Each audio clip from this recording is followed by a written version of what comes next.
What you manifest in your mind, you can bring to reality.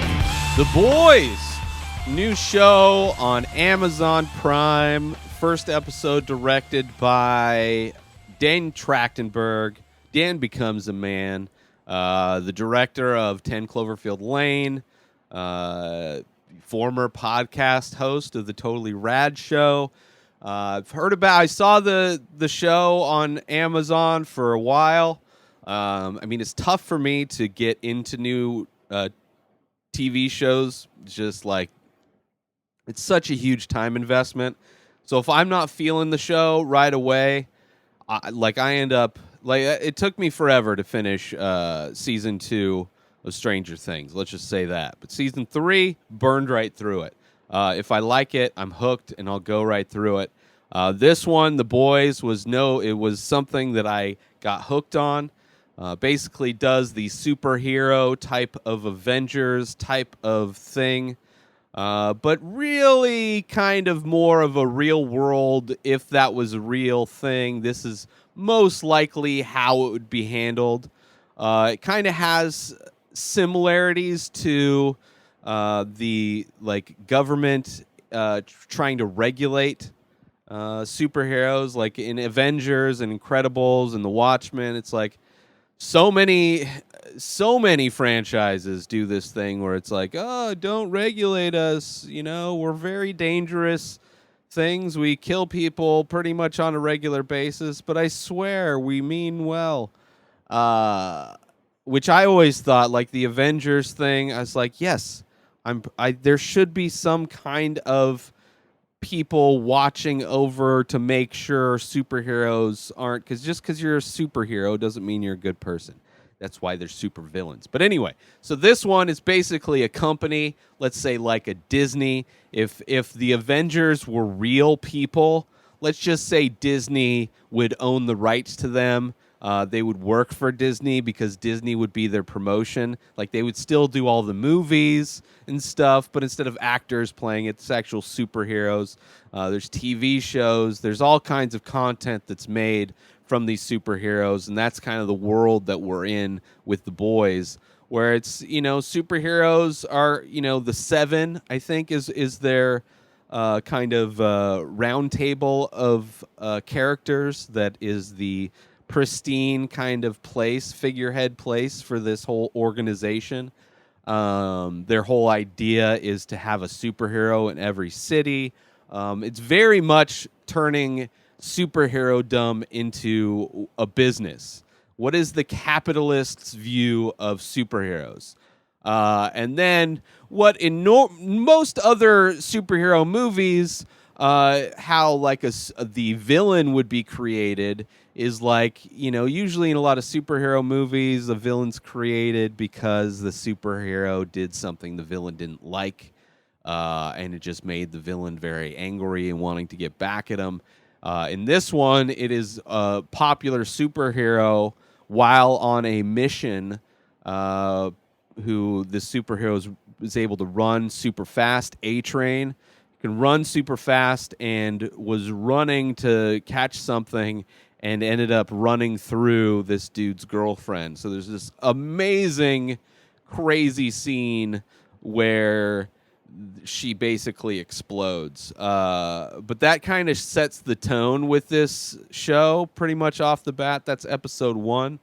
So it kind of creates what would normally be a supervillain, but it's this guy trying to just find justice because these superheroes work for a big business. Of course, legal is involved, and you can't actually apologize for committing murder. You have to just, thoughts and prayers kind of bullshit. It's like, oh, we're going to give you a check and you have to sign this non-disclosure agreement, and we're going to give you this check, and now we own you. We bought your right to ever talk about the time we murdered your significant other. I mean, that's just what businesses do in real life. I mean, I really like this show because it's takes a really cynical look at our culture right now through the smoke and mirrors of superheroes.